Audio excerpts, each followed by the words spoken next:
On the news at 1, FCT Minister tours ongoing Kuje Township Road, directs construction of Kuje Gwagwalada Road. We have also directed them to continue from Kuje to Gwagwalada. The role of women as homemaker in focus as FCT Fire Service Women observe 22nd anniversary. And Nigeria joins the international community to commemorate World Radiography Day.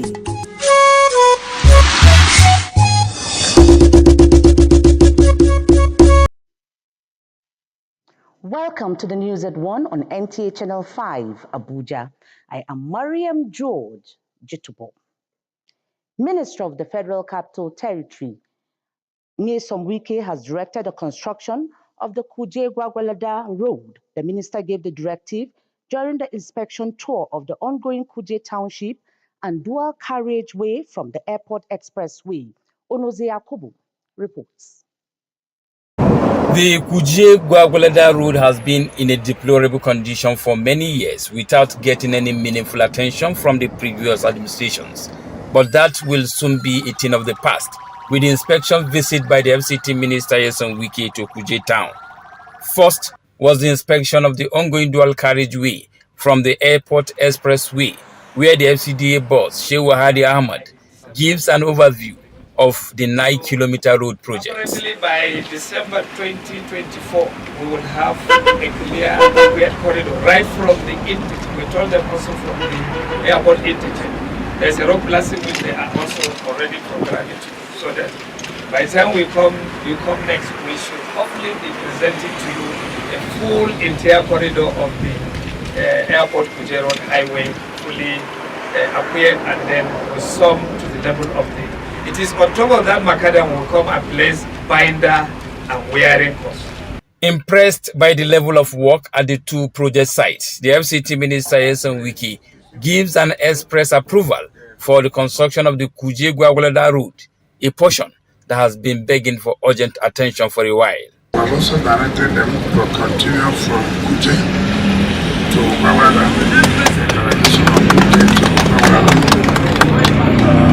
That's ease of transport difficulties when we are going to Gwagwalada, and also reduce the distance traveled. This infrastructure development in Kuje Area Council prompted some youth into wild jubilation on citing the minister.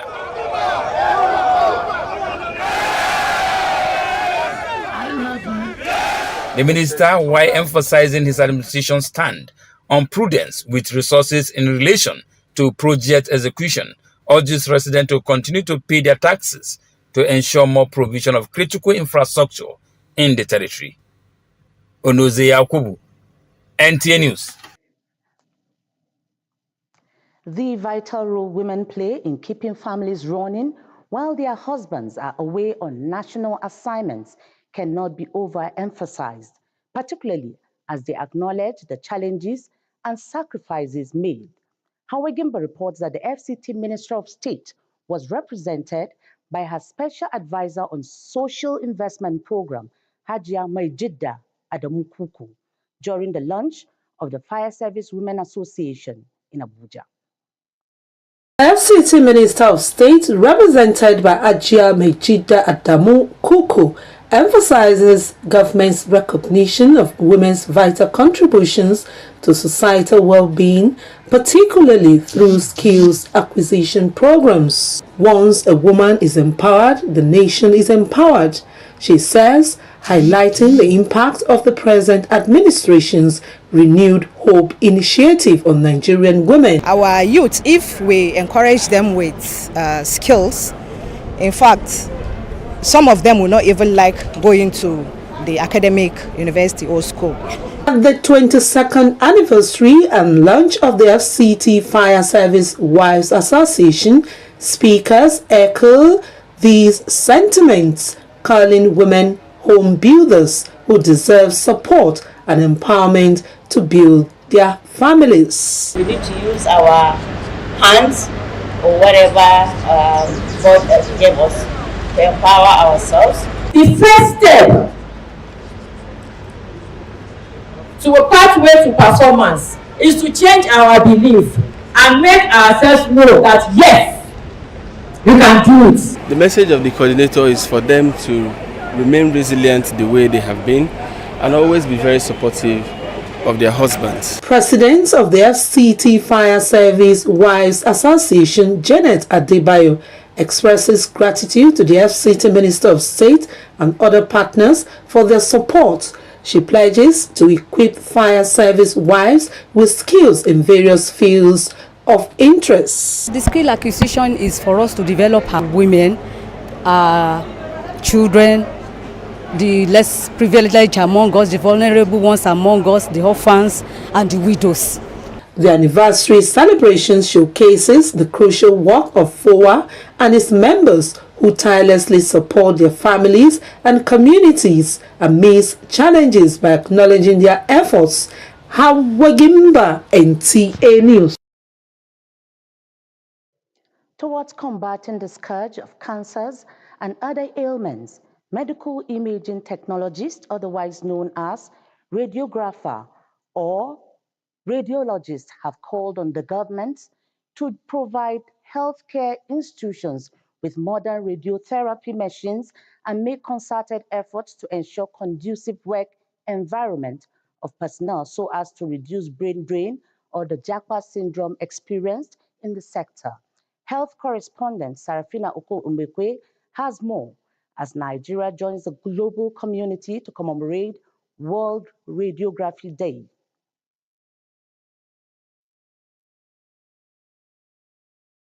A battle for survival with intent of quick recovery remains the desire of loved ones for this cancer patient undergoing treatment. The Q light turned red, which sends a signal of no entry as radiation process is ongoing. This process, professionals say, helps clinicians to carry out efficient treatment on cancer patients. Over the years, science keeps evolving with technological inventions and discoveries, especially in this field of medicine, of imaging the human body's internal organs and treatments.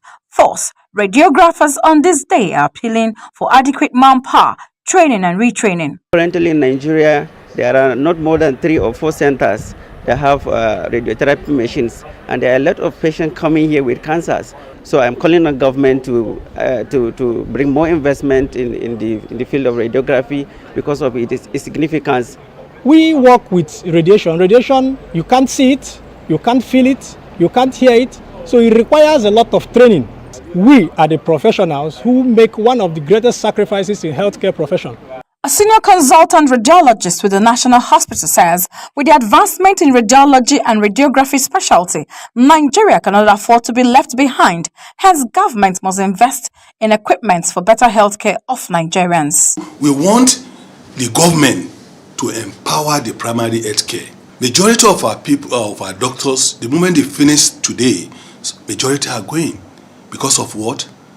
Because of the remuneration. From 40 years, we start screening.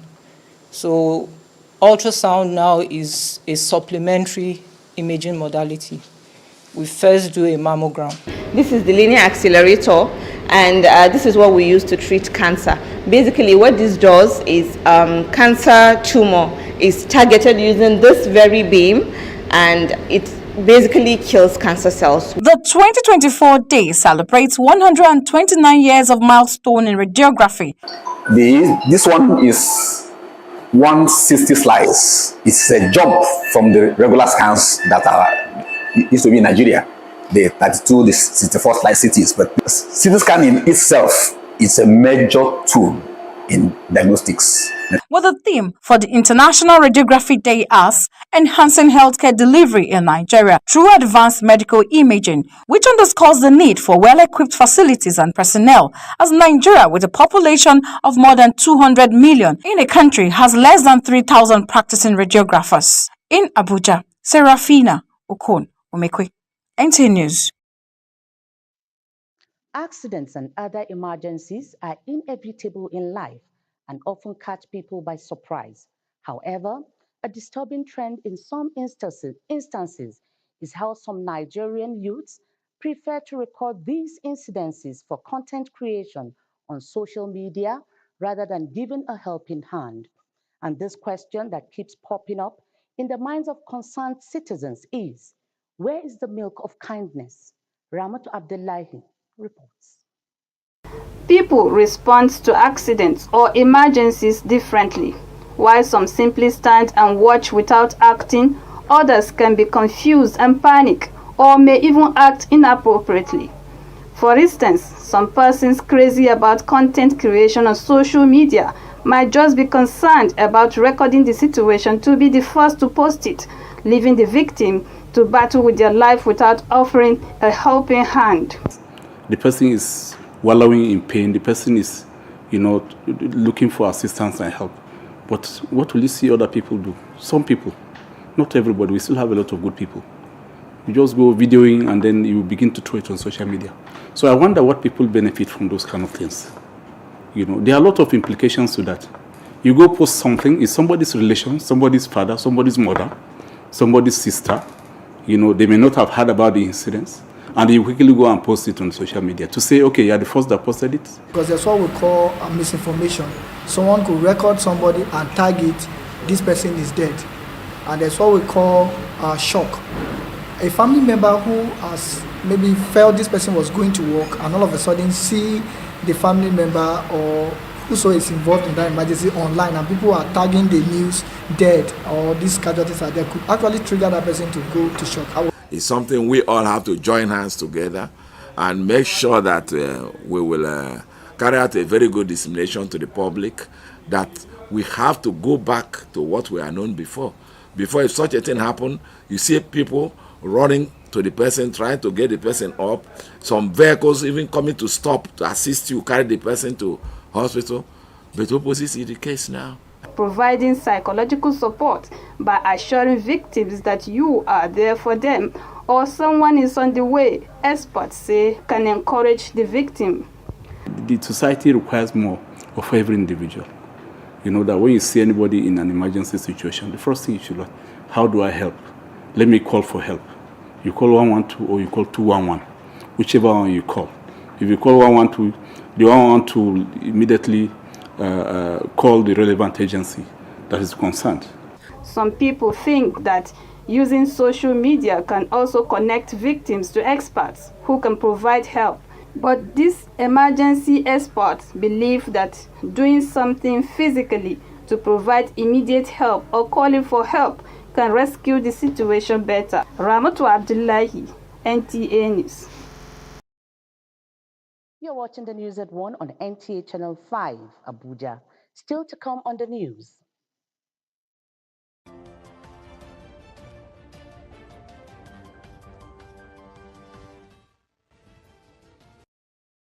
Merchant announced and federal government reveals underlying reason for incessant national power grid collapse. These and more after the break. Do stay.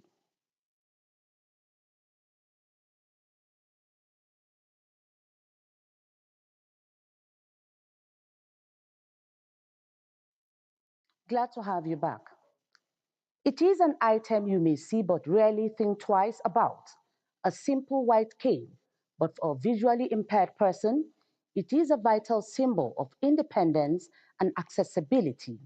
Onoti Yakubu in this report brings us up close to how this humble tool, remarkably, has been a symbol of independence, resilience, and progress to millions around the world.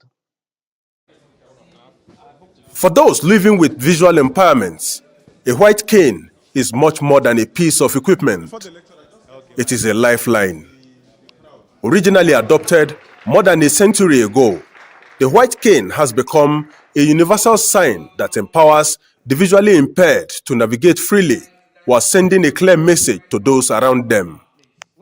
Today, Lydia Ajayi shares insights into the role of the white cane and its significance to her and those who use it every day. It also brings about, like I said, independence. I can at least move around independently without a human guide, and like I earlier said also, it's also an identity for me. With my guide cane, I can climb the stairs, go to different classes, teach, and come back to the office myself. The white cane has dual purpose. It provides both practical support and social awareness. In terms of utility, it is designed to detect obstacles and changes in walking surfaces, which is crucial for everyone navigating city streets, stairways, or public transit. But beyond its functional uses, the white cane has a powerful social dimension. For many visually impaired individuals, it serves as a statement of self-reliance, challenging stereotypes and emphasizing that they are fully capable of leading independent lives. The white cane should be enshrined in our constitution, and the users should be protected, by an act that can give them that full access into the society. White Cane Awareness Day, observed every October, is a reminder of the continued fight for accessibility and inclusion for the visually impaired. So, the next time you see a white cane, remember that it is more than just a tool, but a symbol of equality. Onotu Yakubu, NTA News. The good old days are back when households leverage little space in their compounds to own a garden where they grow what they eat. This is more so that Nigeria's First Lady, Senator Oluremi Tinubu, is leading the advocacy for people to own a garden so as to ensure food sufficiency in the country. Tessio Mary reports on the thriving home garden in Abuja. Home farming, an age-long practice where families grow what they eat by utilizing limited space in their compounds. Esther Adebayo, a retired civil servant who lives in a white neighborhood in Abuja, turns the little space in her house to grow a variety of crops. I have like 150 bags of the yam. So we have space for tomatoes, for vegetables, and for corn. Call it a one-stop shop here in the humble abode of Mama Esther Adebayo, a retired civil servant, and you will not be wrong. From fresh vegetables to fruits, protein, and grains, whatever it is you need for your home supplies is available here in this very small space, all in a bid to promote food security in the country. Venturing into home farming, also known as urban farming, many say has helped households to grow organics and eat healthy. The problem of food security in Nigeria is man-made. It's our own made, because if everybody can, even this urban farming, if everybody can take it very seriously, we don't need GMO. It's very, very convenient, because if you're cooking your soup, for example, you could just go cut a few of the stems and your soup is ready. So I'm happy. It is fulfilling. You see something that you plant, nurtured, you use it and you eat it to nourish your body. We are very happy that that has happened. And if not, because in all honesty, I'm not trying to be patronizing the First Lady, because I saw her doing it. I saw her advocated for it. I didn't do my own to enter into the competition just to see if it's going to work, and it has worked for me. If we embark on home farming, honestly, 60 to 70% of our basic need will be met. You don't need to go to the market to buy vegetable or to buy aleho or to buy okra. These are crops that you can grow at the backyard of your house. While the practice to own a garden is gradually being adopted by many families, especially with the campaign by Nigeria's First Lady, Senator Oluremi Tinubu, there should be enlightenment on soil texture, manure, and proper timing in order to achieve increased yield. To be able to do modern farming and do home gardening and do urban farming, they need appropriate knowledge. They need to be trained. It is not every land that can plant everything. And there are so many heat resistance seeds that they can use to plant, but nobody can rise beyond the level of his knowledge. Its benefits are enormous, as agricultural experts encourage Nigerians to revive the practice so as to address food insecurity in the country. Now this is a freshly harvested corn from Mommy Esther's home garden, as encouraged by the First Lady, Senator Oluremi Tinubu. And this will enable Nigerians produce what they eat. In Abuja, Tessie Omeri, NTA News. They need to look inward and project the enormous business tourism potential embedded in Nigeria has again been re-emphasized. This was at the Cultural and Tourism Business Summit organized by the Abuja, I Believe Carnival, a non-governmental organization. I witnessed the opening ceremony of the summit. This symbolizes the opening of the Abuja, I Believe Carnival 2024. Nigeria is a country endowed with rich cultural heritage and tourism potential that needs to be positively tapped for the growth and development of the country. With this known fact, the organizers say the event is to create a new mindset and ideas to create job opportunities for the youths who bring about vibrancy, potentials and growth. Chief Organizing Officer, Abuja, I Believe Carnival 2024, Omoefe Tawiya says, if much attention is given to the tourism sector, the FCT and the country as a whole will be better for it. There's too much energy in bad news, and I think from my own perspective, that is what has been playing around about Nigeria. So let's cushion some of these effects and tell them that, and tell our own stories, and make people see what we have. Stakeholders in the tourism sector say the carnival will not only boost economy, but promote historical value. A lot of youths that are coming out with good initiatives like this, bringing out the culture, the values that we have, telling our stories. I want to call government agency partners, civil society organizations, foreign donors to come into it and make it an international event. So you wear your confidence every day with what you wear, and I intend to make sure that every woman is confident in her clothes. Nigeria is a very rich country, and they have a lot of resources and they have a lot of things to showcase in the tourism world. To further demonstrate Nigeria's rich cultural heritage, some dance troupes thrilled the audience with some dance steps.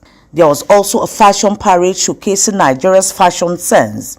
The carnival has as its theme, Be the Light, connecting cultures, creating tomorrow.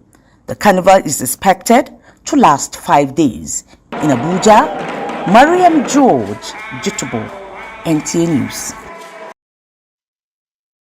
Price of the premium motor spirit continues to soar, and car owners in the Federal Capital Territory and beyond are feeling the pinch. In this special report, Asibe Williams explores the coping mechanisms of residents to save fuel.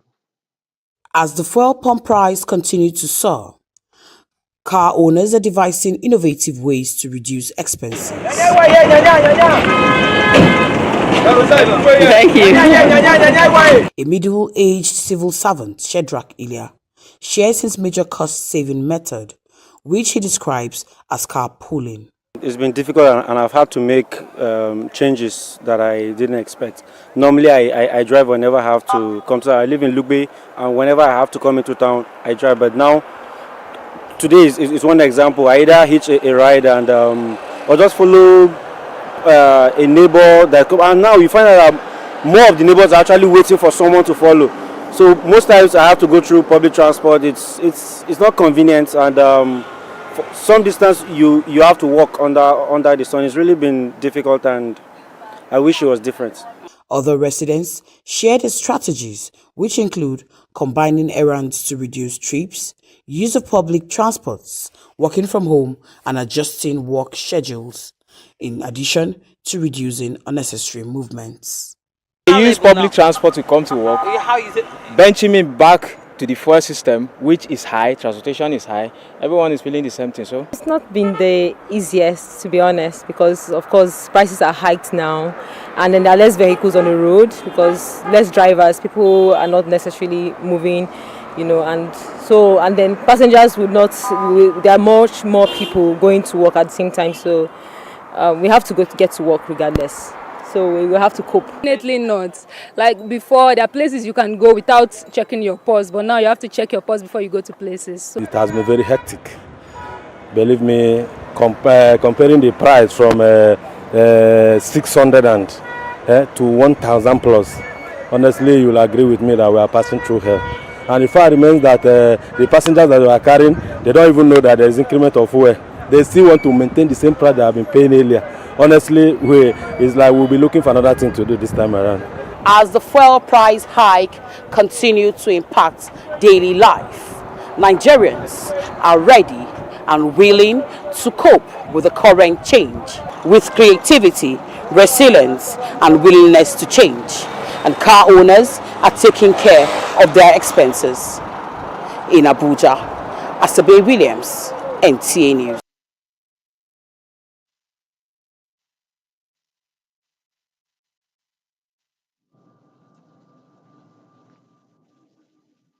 Sure, Mariam. Many thanks.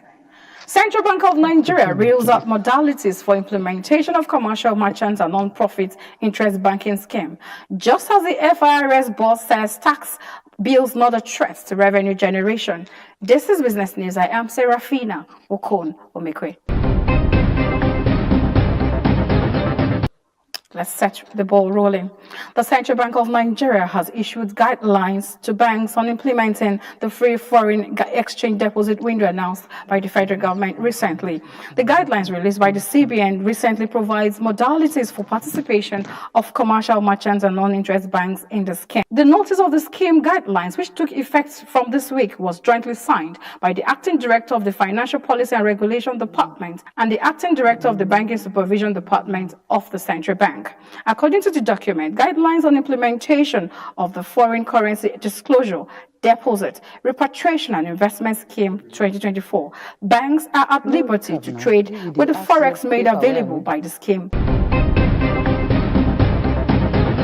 Meanwhile, the chairman of the Federal Inland Revenue Service, Zaka Dediji, has dismissed concerns that the 4 tax bills currently before the National Assembly threatens the existence of any government revenue generating agency or its operations. This is contained in a statement issued by the FIRS, speaking at the Revenue House in Abuja recently.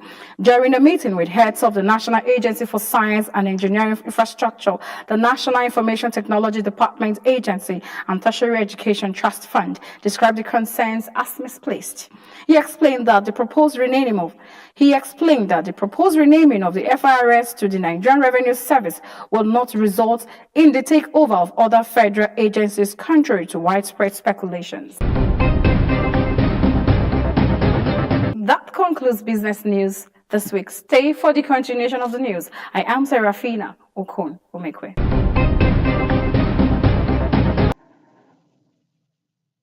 And that concludes the news at 1. Thank you for being a part of it. Good afternoon.